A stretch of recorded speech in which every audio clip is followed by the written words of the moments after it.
Before we get started, please make sure to select thumbs up that you like the video. It helps with the algorithm. If you have any questions or comments, please post them below. And please click subscribe and ring that bell to be updated when new videos come out. I am a mother of 4, with 2 of them being under the age of 3 with 1 potty training. You can imagine my long hair with the potty training, in addition to the baking and everything else that I do, my long hair is getting in the way.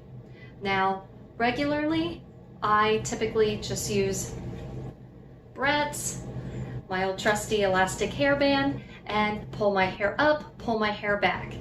But for historical reenactment, elastic, well, that's not historically accurate. My little hair clips, also not historically accurate. So I have been doing research trying to find historically accurate hairstyles that would work for me, because with 4 children, you can probably imagine every morning it is like herding cats. So I need something that is simple, quick, but also historically accurate. Because as it is, I could throw my hair, just toss it up in a bun, put it under a caul, and who's to really know? With the caul, normally if it's worn properly, then you've got the hair taping around, so it creates like a little bump right behind the headband part. But if you don't do that, the caul doesn't look quite right, but your hair is up and out of your face. But I want a hairstyle that is historically accurate, that I don't need to hide my hair under something. There is one thing that people do use, you can find it at Renaissance festivals, and that would be the Snood. Some fun facts about the Snood. 1, crocheting did not exist till I believe the 17th century, so if you are doing 16th century and prior for a historical reenactment, a crocheted snood is not historically proper for your event. But also the problem I have with this, if you haven't noticed, my hair is thin and it is fine. And when I put my hair up, actually let me show you. As you can see, I have quickly put my hair up in the snood. But one problem that I have with this is that the weave is so wide between the cross sections that as the day progresses, my hair will fall through and it ends up becoming a glorified ponytail holder, as seen there. So the snood really isn't doing its job for me. So again, I am looking for a hairstyle that is roughly 15th to 16th century, so that way it's historically accurate, but it needs to be a hairstyle that is simple, that is quick, but also one that works for my hair. If I put a braid in my hair, the braid typically lasts anywhere from maybe 1 to up to 4 hours, depending on the braid, and then I have strands of hair falling everywhere. I have had people try to French braid my hair. It becomes it looks like a very sloppy mess that just kind of falls out of itself within an hour. So I need a historically accurate hairstyle that is easy to do and that will actually hold in my hair. So follow me on my adventure while I try to find a hairstyle for me. Here is a picture of a woman just wearing 2 simple braids going down the back. I think I could try that. So the first thing to note with all hairstyles in, at least that I have found during the medieval and the Renaissance period, all parts were done directly down the middle. As you can see, I have mine off to the side, so I have a pick here to fix my hair and then part my hair down the middle, just like this.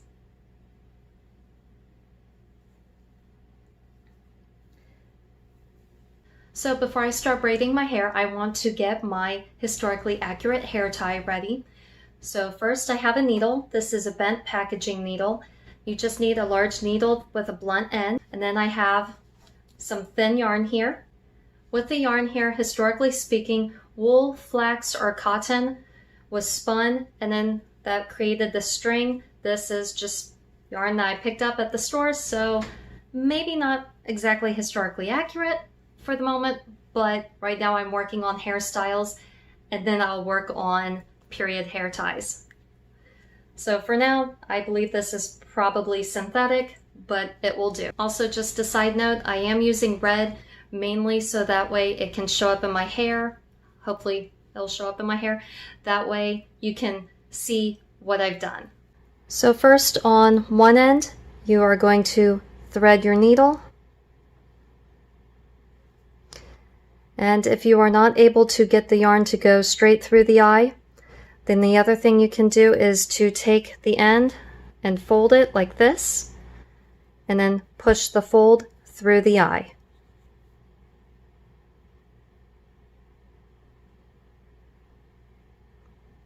Just like that. Now, once you've pulled it through, you'll want to knot this end to the needle. That way your thread does not come loose from the needle while you are doing your hairstyle.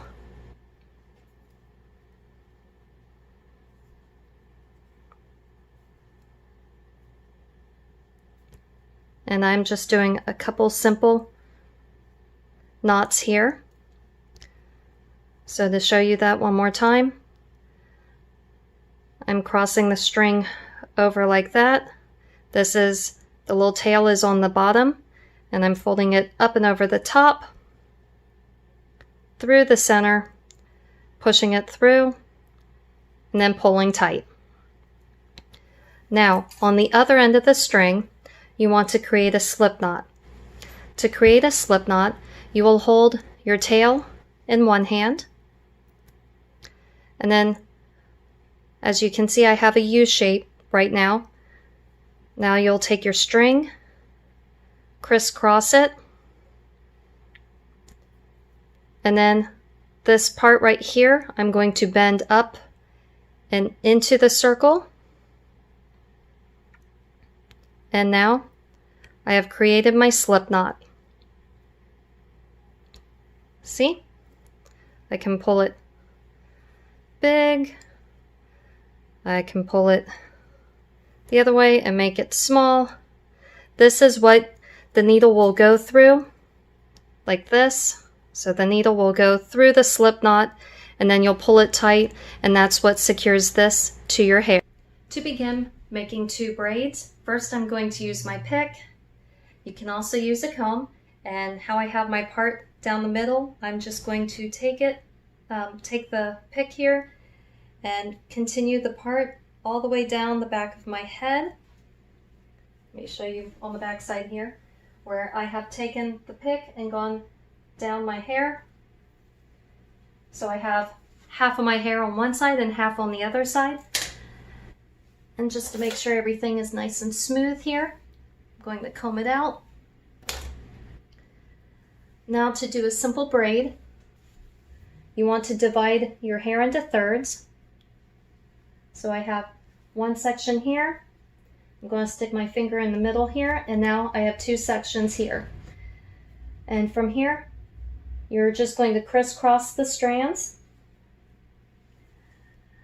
So the one that's here in my left hand is going to go up and over on the right side. Now the second one that is around my thumb is going to go up and around into the left hand. And you just keep repeating this until you've braided your hair all the way down. According to the portrait, this braid appears to start right about above the ear, which is why I've started where I have. And I'm still going, but as you can see, my hair started out thick and is already starting to get quite thin. Now, once you have finished braiding your hair, take your hair tie, and I've got the loop here in my left hand, and I'm going to wrap the thread around, put the needle through the loop,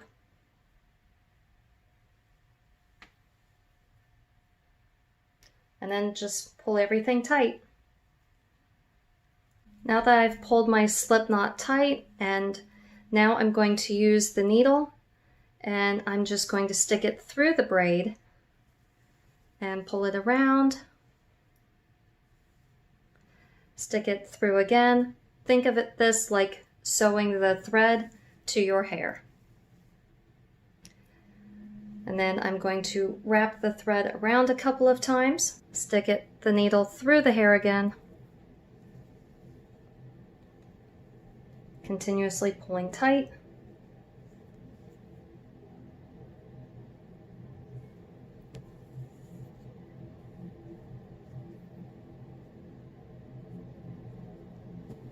Careful to cut the string and not your hair. And there we go. So I have one braid done, and now time to braid the other side. One thing I will note though, that I braided my hair right above the ear, and if you're like me, I actually like the hair behind my ears normally, and so this is actually it's annoying me a little bit, so I want to put it behind my ear, but because of how I've braided it, it won't sit like that. It keeps sitting on my ear. So I think if I were to do this hairstyle again, I would start behind my ear and then down. So that's why for this braid, I am going to start behind the ear, so don't be surprised that the braids won't quite match up. Now with this side, I'm going to start braiding just like I did before. So divide the hair into 3 strands and then start braiding.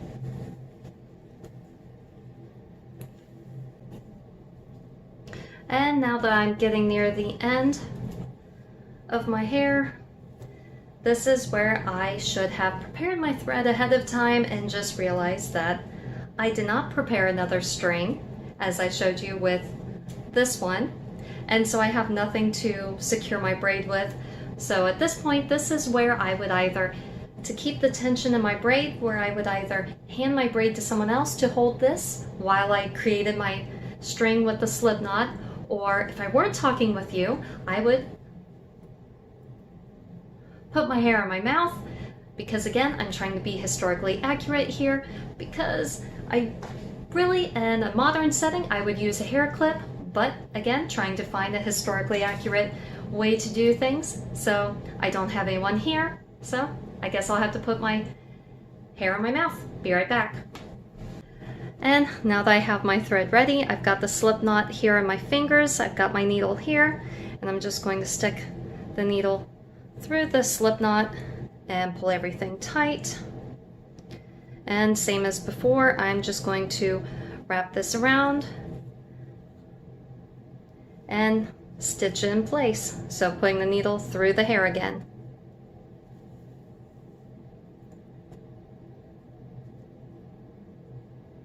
So right now I feel sort of like a medieval Pippi Longstocking. Could this work? Is it historically accurate? As we saw in the picture, yes, this is a historically accurate. Sorry, my braid is really annoying me over my left ear. Yes, this is a historically accurate way of wearing my hair. It could work. At the same time, with 4 kids, I could easily see my braids being pulled or still getting in the way, because if I'm bent over baking, I've got little tails to go into the dough that I'm baking. So historically accurate, yes. Easy, yes.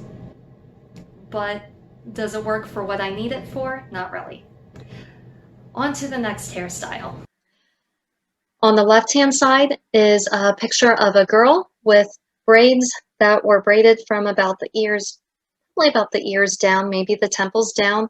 And then once she had the braids, pulled them up over her head and tied them in place. That looks fairly simple. So for this next hairstyle, I already have my braids, and it looks like all she did was tie them up on top. And, well, okay, that was 1 knot. Let's try 2. So I've crisscrossed once, and now I'm going to crisscross again. Well, that sort of worked. As long as I kept my braids on my hair, or on my head, the net worked, but just by moving my hair, or well, just by moving my head, the braids fell down. So let's try that again. Yeah, this works. No, no, it doesn't. On to the next hairstyle.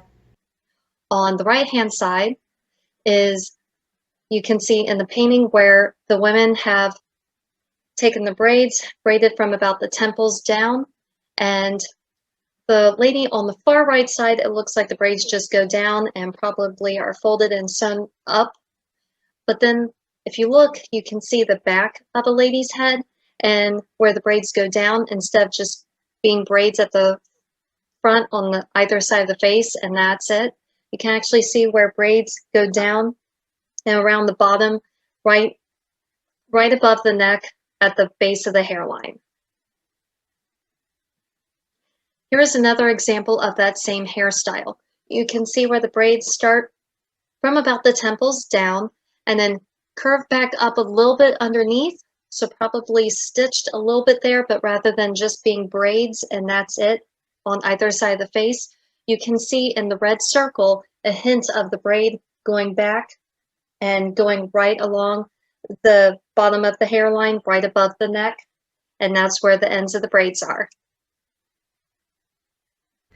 For this next hairstyle, you will find in many paintings as well as sculptures where the braids start here and right about the temple and then go down to about the chin and then get sewn back up on the back side. In this particular hairstyle, instead of just being folded back up behind the braid and just having braids right here at the front, this particular one shows it goes down, back up slightly, and then goes around the back of the head right above the neck.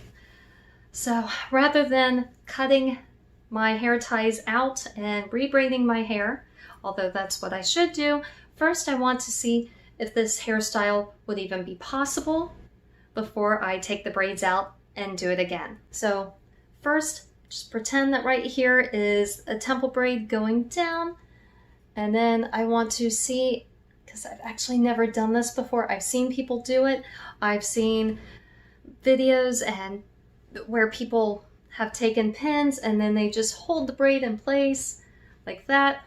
Obviously, that's not going to work with my hair, so I need to sew it in place.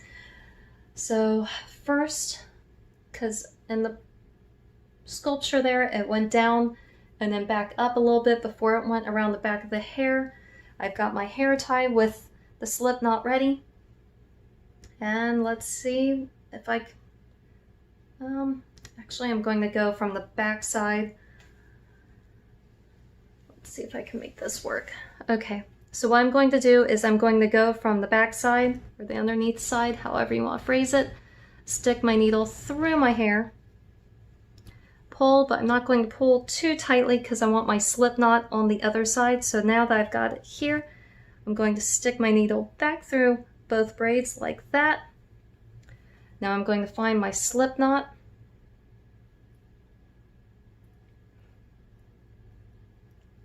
Maybe. Okay, find my slip knot, stick it through the needle, and then pull everything tight.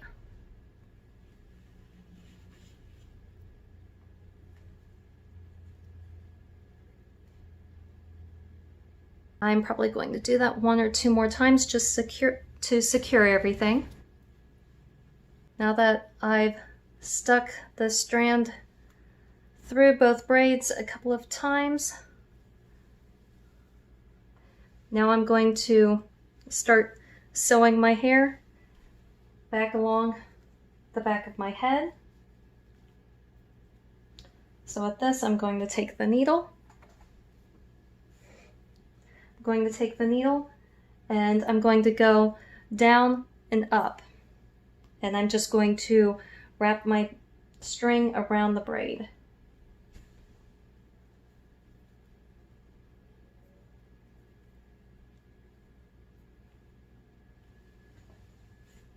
Just a side note, this would be a lot easier if I had someone else doing this.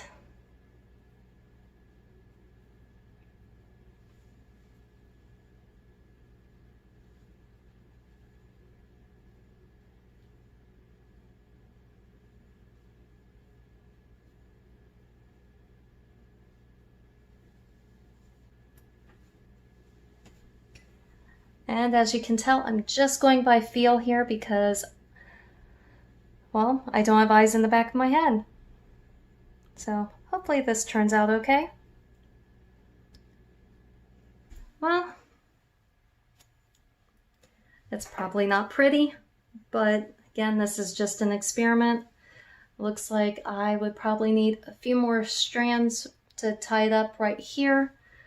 I'm going to go look in the mirror and see how the backside looks, or how bad the backside looks. So yeah, I saw the back of my head. Is my hairstyle pretty?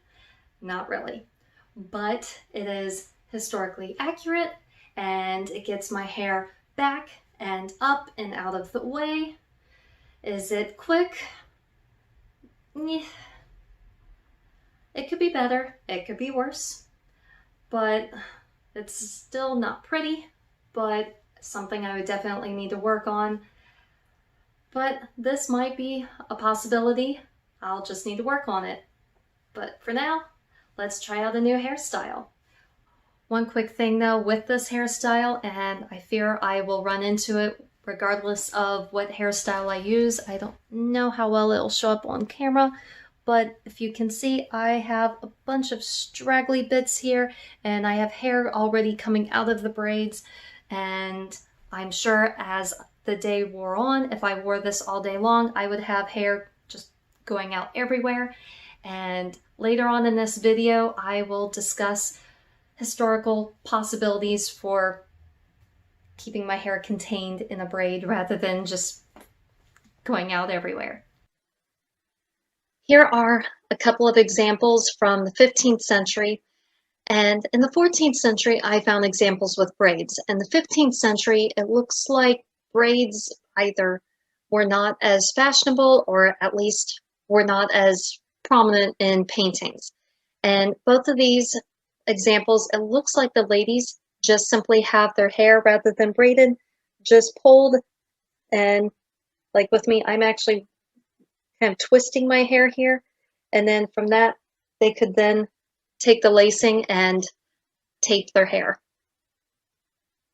But I do find that they would either just gather the hair like this, just pull it straight, and then wrap the lacing around that, or with me, I find actually twisting my hair a bit helps hold it in place for the taping.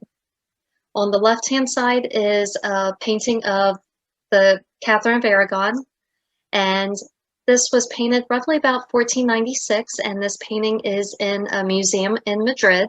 On the right-hand side is a portrait of a woman from about 1494, and it is at the Met. And here we are in the 16th century. On the left-hand side is a bust of a woman. It's German and it's at the Met Museum, and most of her hair is hidden behind a headpiece, but you can see inside the red oval the faint hinting of a braid going down. So I think that's reminiscent of the previous centuries with having braids there.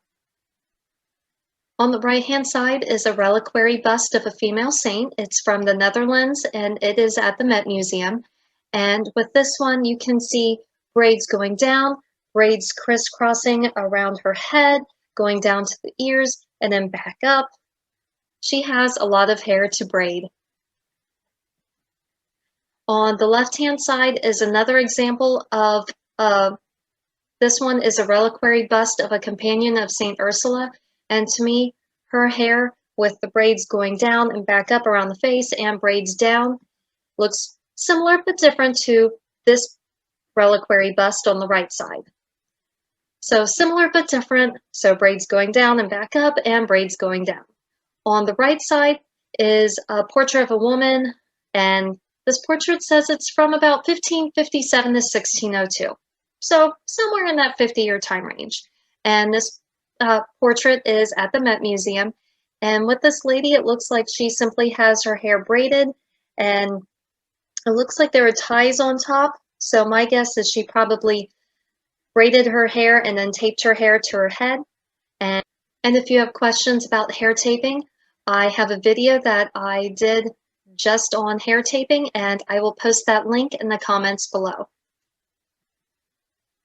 And These are more examples of the hair taping that I just mentioned for that link that I will post in the comments below. And as you can see, the ladies have their hair parted down the middle, and you can see, especially the girl on the right-hand side, you can see where her braids go up and around the crown of her head, and then that there is lacing, tying those braids to her head.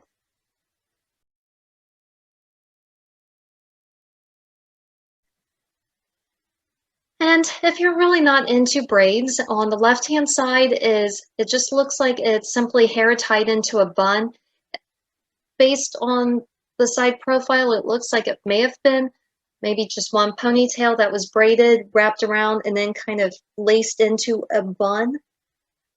On the right-hand side, I found this portrait to be interesting just because if you look closely, she has braids that start here right on either side of the part, and those little braids form around her face, but then there's another braid going down and around right in front of her ear. So I'm curious if she didn't have that coif or caul on, how many braids or how all they would be crisscrossing underneath.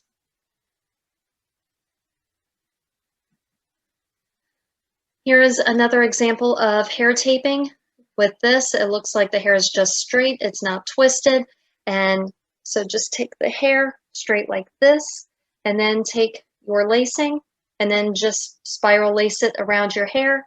And with this particular one, they have the part is in the middle, goes down the back of the head, and then splits the hair in half. And then just from there, the lacing goes around the hair, and then the hair wraps up and around the head, and then kind of crisscrosses, and then the ends are tucked up and under, up on top. Looks like on either side, right above the ear is where her hair ends. This particular bust is at the Cleveland Museum of Art. Here are a few more examples of hair taping. On the left-hand side is Lucrezia Samaria. It's from about 1510, and it's with the National Gallery of Art. On the right-hand side is a lady that is in a larger picture known as The Birth of Mary, and it's from about 1486 to 1490. The thing that I find interesting with this particular painting is if you notice her hair, not only is it taped, it goes like around the head, and then so it goes up from the base of the neck up to about behind the ears, and then goes straight across, going around to the crown of her head. But if you look, there is lacing up on the top of her head that connects to her hair that's been taped. And then it almost looks like it also goes underneath her chin. So like the lacing is going up under the chin and over the head to secure the taped hair on the back of the head. And some more examples of hair taping. On the left-hand side is the market scene from about 1563. And with this one, she may have her hair braided, she may not. Based on the painting, it looks like it's not braided, but just coiled around itself a few times. And that is all on the crown of her head, and then spiral lacing the hair to the crown of her head. And then there's a little bow or a knotted string right at the front of the hair up on top of the head. On the right-hand side is a similar hairstyle by a different lady. This is another market scene, and this painting is from about 1565.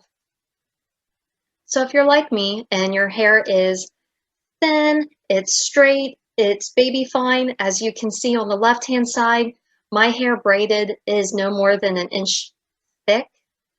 Well, one option you have is to get hair extensions if you want a thicker braid or a longer braid. The picture on the right-hand side is from Sally Beauty Supply, and I found this hair extension to be online for, I think it's roughly about $2.50 or $3 for one package.